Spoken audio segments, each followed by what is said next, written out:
Eu só fui lá consertar a parede. Não esperava sair de lá tentando consertar o que havia em mim. Tudo começou numa segunda-feira abafada, quando recebi uma ligação para reformar um sobrado antigo no centro histórico de Salvador. Trabalho é trabalho. E eu, Marcos, 44 anos, há mais de 20 vivendo do cimento e da massa, nunca disse não para um serviço. Mas aquele chamado era diferente. Eu só não sabia ainda o quanto. Cheguei cedo, como sempre. Quem me recebeu foi o seu Antero, um senhor de quase 70. Voz pausada, jeito educado. Explicou que o imóvel era da família há décadas, mas que agora queria deixá-lo em ordem porque o sobrinho neto ia passar uns tempos por lá. Vai estudar arquitetura. Disse com orgulho discreto. Eu assenti, marcando os pontos de infiltração com o olhar. Não perguntei mais nada. No segundo dia, enquanto eu desmontava a estrutura do forro da sala, ouvi a porta da frente abrir com pressa e vozes se cruzando no corredor. Foi quando ele apareceu. Lucas. Não lembro bem o que eu esperava, mas não era aquilo. Não era alguém que me desmontasse só com um bom dia. Tentamos manter a formalidade. Ele vinha aos fins de tarde, mexia em plantas, organizava livros do avô.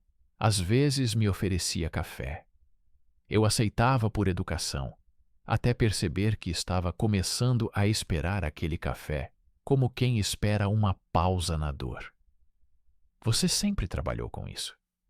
Ele perguntou num dia qualquer, enquanto eu alinhava os azulejos da cozinha. Desde os 15. Meu pai também era pedreiro. Tá no sangue. Tentei soar neutro. Deve ser bom ver algo pronto depois de tanto esforço. A maioria das pessoas não constrói mais nada com as mãos. O comentário ficou em mim. Aquela fala simples, dita quase como elogio, cavou espaço. A partir dali, começamos a trocar mais palavras. Pequenas conversas que fugiam do óbvio. Música, cidade, futuro. Ele falava com esperança. Eu ouvia com medo. Na sexta-feira daquela mesma semana, estávamos sozinhos na casa. Seu Antero tinha ido ao médico. Lucas me ajudava a carregar uns sacos de cimento para o fundo, quando no fim de uma conversa banal, ele parou de repente. Posso te perguntar uma coisa? Disse, com um tom quase de desafio. Pode. Você já sentiu que estava errado só por querer estar perto de alguém? O silêncio me engoliu. Não respondi. Apenas continuei andando, mas o peso do cimento parecia maior do que nunca. Naquele momento percebi o quanto estava frágil por dentro. Na segunda-feira seguinte, Lucas não apareceu. Nem na terça, nem na quarta. E eu comecei a odiar o vazio daquela casa. O som dos meus próprios passos me lembrava que havia alguma coisa ali que não foi dita, e talvez nunca seria. Na quinta, ele voltou. Disse apenas que tinha tido uma semana cheia na faculdade. Eu não perguntei mais. Mas não consegui fingir que nada estava diferente. Tá tudo bem com você? Arriscou. Tá sim. Mentira mal contada, Marcos. E sorriu. Aquele sorriso que me desmontava mais do que qualquer ferramenta. Foi naquela tarde que aconteceu. Estávamos na varanda, sentados em silêncio, quando ele virou para mim e disse: Eu não espero nada. Só queria saber se ainda tem espaço aí dentro. Demorei. Respirei fundo. O mundo dentro de mim gritava, não, mas alguma parte minha, cansada de fugir, sussurrou, talvez. Lucas, isso aqui é complicado. E viver fingindo que não sente não é? Ele se aproximou. Devagar. Nada ousado, só encostou a testa na minha como se dissesse, me escuta. O toque foi curto, mas ficou. Como uma trinca no concreto. Invisível para os outros, incontrolável para mim. No dia seguinte, pedi para adiantarem outro serviço. Inventei desculpas. Queria distância. Achava que seria mais fácil esquecer. Mas esqueci do detalhe mais cruel. Quanto mais se foge, mais fundo a rachadura se espalha. Fiquei 2 semanas sem voltar ao sobrado. Menti para mim mesmo dizendo que era pelo acúmulo de serviços em outros lugares. Mas eu sabia. Era medo. Medo de encarar o que estava crescendo, onde eu nunca imaginei plantar nada. Medo de admitir que, pela primeira vez em muito tempo, eu queria ser visto de verdade. Seu Antero me ligou no 10º dia. Disse que a parede da sala tinha começado a trincar de novo e que Lucas andava calado demais. Concordei em retornar na segunda-feira, tentando soar indiferente. Mas por dentro já era um campo de batalha. Cheguei cedo. Lucas estava lá, mexendo nas plantas, como se nada tivesse mudado. Cumprimentou-me com um aceno. Nenhuma palavra. A tensão entre nós era tão densa que o som da enxada na terra parecia gritar. Trabalhamos em silêncio o dia todo. Quando o sol começou a baixar, ele se aproximou. Então é isso? Disse baixo. Isso o quê? Você me evita como se eu tivesse feito algo errado. Eu não tô te evitando. Só precisava de espaço. Espaço ou fuga? Não respondi. Apenas continuei organizando as ferramentas. Mas ele não parou. Sabe o que dói, Marcos? Não é o não. É o silêncio. É fingir que aquilo não aconteceu. Que não teve significado. Você é jovem demais. Rebati, quase num sussurro. E você é velho demais para viver com medo. A frase ficou como um soco seco. Ele se afastou antes que eu pudesse dizer qualquer coisa. Na terça, o boato se espalhou. Um vizinho, fofoqueiro antigo do bairro, jurava ter visto algo estranho entre o pedreiro e o sobrinho do velho Antero. Eu soube disso porque, no final da manhã, um dos ajudantes de obra me chamou de lado e, rindo, disse: "Tão falando de você por aí, chefe? Dizem que você virou flor." Ri por fora, ferveu por dentro. Na quarta, seu Antero me chamou na cozinha. Tem coisa que eu prefiro não ouvir, Marcos, mas quando começam a vir bater na minha porta, complica. O que o senhor quer que eu diga? Que não é verdade. Ou que vai cuidar da sua vida em outro lugar. Ele disse com calma, mas foi como um balde de cimento no peito. Assenti. Guardei minhas coisas. Disse que não voltaria. Lucas não estava. Na sexta-feira, recebi uma mensagem curta. Você cedeu ao mundo. Eu tentei lutar por nós. Boa sorte com o concreto. Apaguei na hora. Não por raiva, por vergonha. Os dias viraram semanas. Continuei trabalhando, fingindo normalidade, mas tudo parecia perder cor. A comida não tinha gosto. O rádio não fazia companhia. O silêncio, antes descanso, virou punição. Comecei a sonhar com o sobrado. Com a rachadura na parede. Sempre ela. Em alguns sonhos ela crescia até derrubar tudo. Em outros, Lucas aparecia tentando consertar. Mas eu o impedia. Na terceira semana, passei perto da praça do bairro e o vi. Estava sentado num banco, sozinho, lendo algo. Cabelos ao vento, olhar distante. Pensei em ir até ele, mas as pernas não obedeceram. Fiquei ali, imóvel, a alguns metros. Então, vi quando ele sorriu para alguém que chegou depois. Um rapaz. Abraço rápido, conversa leve. Fui embora com um nó na garganta. Aquilo não era ciúmes, era perda. Era a constatação de que, enquanto eu me escondia, ele seguia em frente. Na madrugada seguinte, levantei com o coração disparado. Sentei na beira da cama e encarei minhas mãos.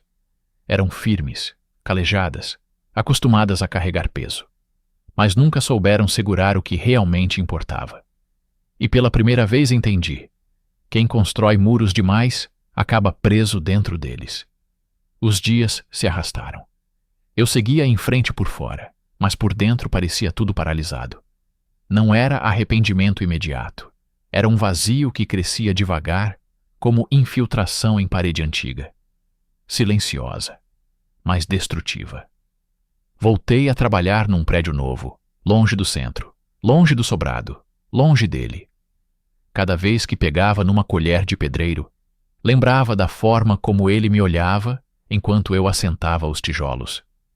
Como se visse ali mais do que concreto. Mais do que eu mesmo via.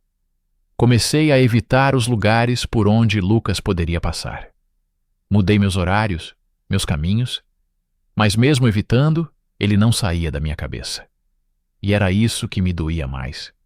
Saber que a distância não tinha apagado nada, só escancarado o que eu tentei esconder.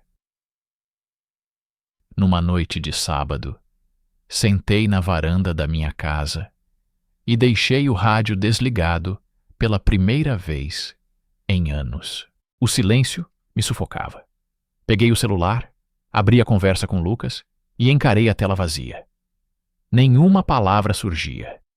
Nem desculpa, nem explicação. Foi só no domingo que tive coragem de voltar ao sobrado. Sem aviso, sem desculpa. Queria apenas ver o que tinha restado. Encontrei seu Antero sentado do lado de fora, lendo o jornal. Me olhou com surpresa contida. Não esperava te ver aqui de novo, Marcos. Eu também não. Lucas não está. Assenti. Fiquei alguns minutos ali, em silêncio. Antes de sair, ele falou. Você errou, mas também errou em fugir do erro. O tempo não conserta tudo sozinho.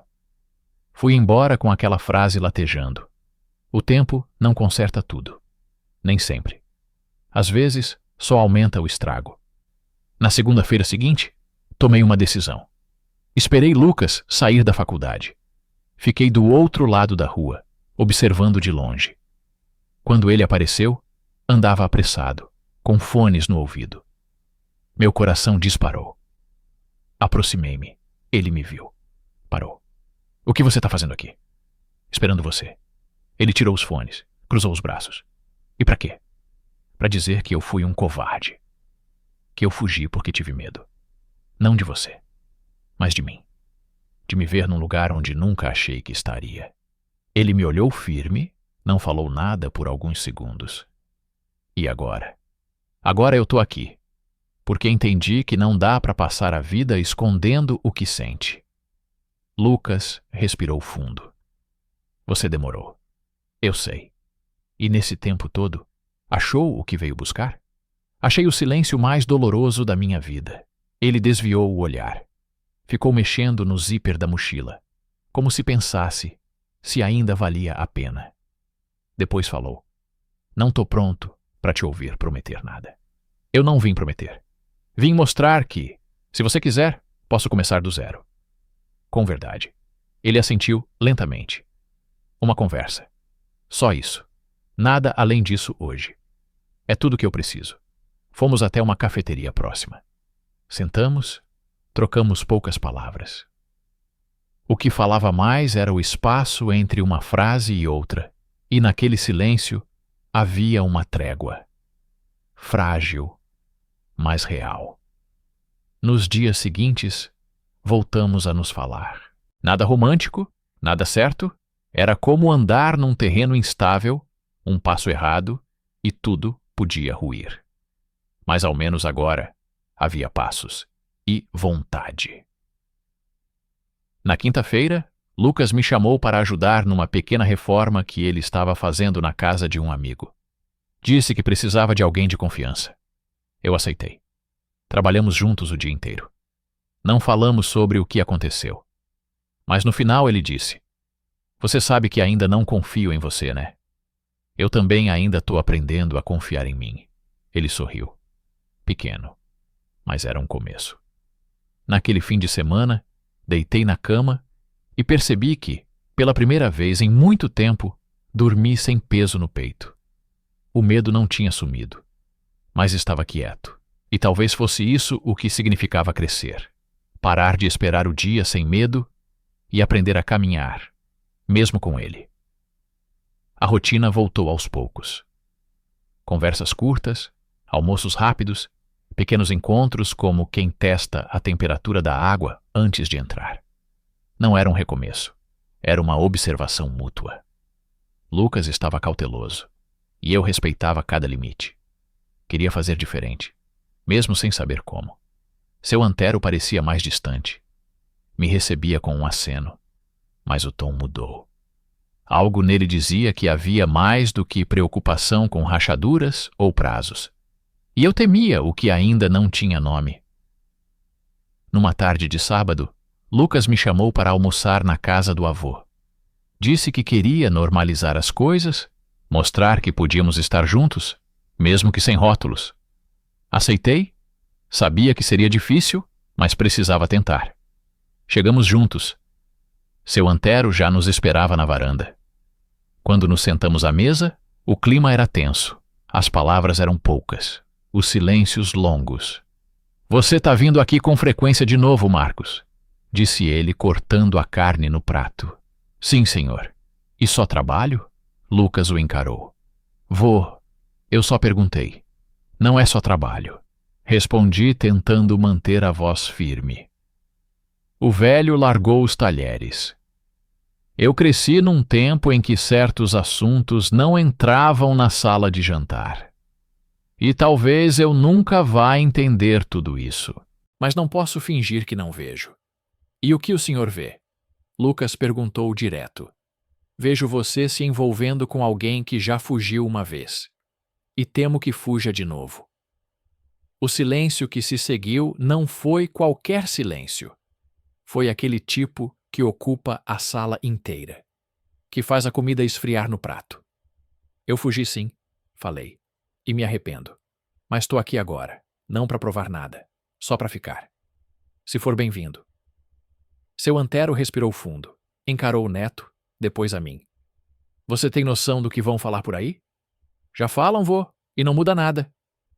Quem olha torto, hoje não vai aplaudir amanhã. Mas eu não vou viver para agradar vizinho. Ele levantou-se, devagar.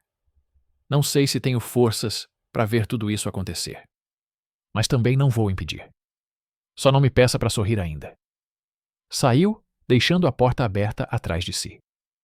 Lucas baixou os olhos. Eu não sabia o que dizer. A tentativa de aceitação tinha virado outra barreira. Desculpa, murmurei. Não foi você que construiu isso. Mas agora você está dentro, e não dá mais para sair pela metade. Na semana seguinte, ele se afastou. Respondeu menos, cancelou encontros, inventou compromissos. Eu entendi. Era muito peso para carregar. E parte desse peso era meu. Tentei dar espaço, mas a angústia me consumia. A insegurança voltava, e com ela o medo de repetir os mesmos erros. Foi num domingo que resolvi ir até a casa dele. Não liguei. Apenas fui. Bati na porta. Demorou, mas abriu. Oi, a gente precisa conversar. Eu sei, ele me deixou entrar. Ficamos em pé, na sala. Nenhum de nós sabia como começar. Eu tô tentando, disse ele. Mas é difícil sentir que posso confiar, quando tudo parece prestes a desabar. Eu não quero que você confie no que eu falo. Quero que veja o que eu faço. E se um dia eu falhar, que seja tentando acertar. Ele sentou no sofá. Estava visivelmente cansado. Não só fisicamente. Cansado da tensão, das expectativas, das cobranças. Você está disposto a passar por tudo isso comigo? Até as partes feias? Eu estou disposto a não ir embora quando elas vierem. Mesmo que minha família não aceite? Mesmo que a minha própria dúvida me faça tremer. Eu escolhi você. Lucas me olhou por longos segundos. Depois levantou, caminhou até mim. Então começa de novo, mas dessa vez, sem prometer que vai dar certo. Só promete que não vai sumir. Prometo. Nos abraçamos. Não foi um abraço de final feliz. Foi um abraço de alívio. De dois corpos que, depois de tantas quedas, decidiram seguir mesmo sem garantia de chão firme. Os meses passaram como quem anda devagar, mas não para. Eu e Lucas seguimos, sem pressa, sem receita, um passo de cada vez. Tinha dia que tudo parecia leve, tinha dia que o peso voltava, mas agora a gente carregava junto. Seu Antero continuava distante. Nos via, mas pouco falava. Às vezes, nos almoços de domingo, ele sentava à mesa, escutava nossas conversas, mas não comentava. O silêncio dele já não feria. Era a forma dele de estar presente do jeito que conseguia. Numa dessas tardes, enquanto Lucas lavava as mãos na pia da cozinha, o velho me chamou ao canto. Você ainda está aqui. Assenti. Não imaginei que duraria. Nem eu. E o que te faz ficar? O que eu sinto quando estou com ele? E o que eu deixo de sentir quando ele se afasta? Ele suspirou. Passou a mão pela testa. Se for amor, vai resistir. Mas vai ter que ser forte. O mundo não é gentil com quem escolhe caminhos diferentes. A gente não está pedindo gentileza, só respeito. Ele não respondeu. Mas naquele mesmo dia, quando Lucas me cumprimentou com um beijo no portão, seu antero apenas desviou o olhar. E não entrou. Foi a primeira vez que não virou as costas. Naquela noite, Lucas apareceu com uma proposta. Já pensou em voltar a estudar? Com essa idade? Não é tarde para aprender. Você tem talento nas mãos. Falta só acreditar na cabeça. Demorei. Ri da ideia no começo. Mas ele insistiu. Procurou cursos.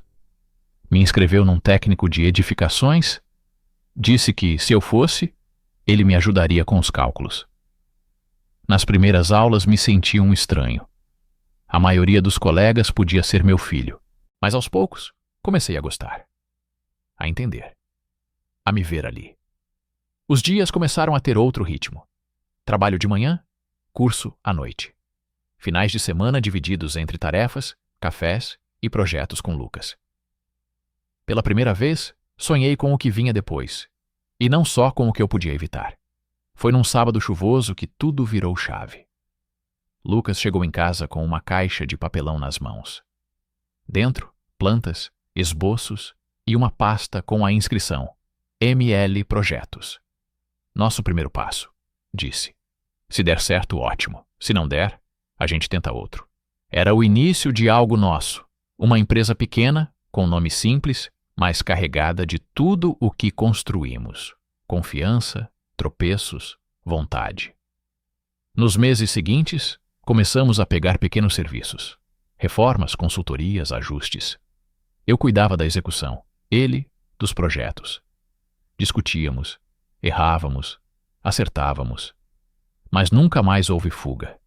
Nem silêncio que machucasse.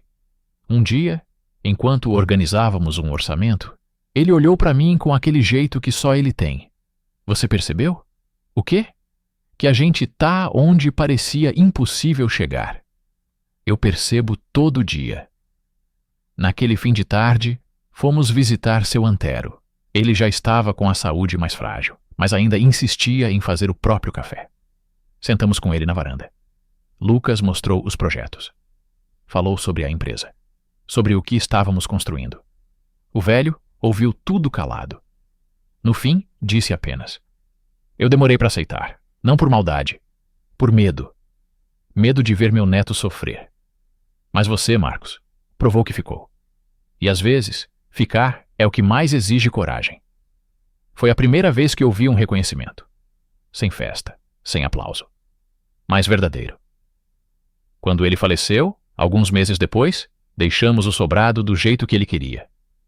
Com as paredes firmes, as janelas abertas. E nenhuma rachadura à vista. Hoje, às vezes me pego lembrando de tudo. De como cheguei ali só para consertar paredes. E acabei sendo consertado também. Lucas ainda me provoca com ideias mirabolantes. Ainda me olha com aquela calma inquieta. E eu sigo aprendendo a não fugir. A vida não nos deu garantias, mas nos deu tempo. E quando se tem tempo, dá para construir. Mesmo em terreno irregular. Porque o que importa, no fim, não é se tudo vai dar certo. Se quando olhar para trás, você vai ver algo que permaneceu de pé, apesar de tudo.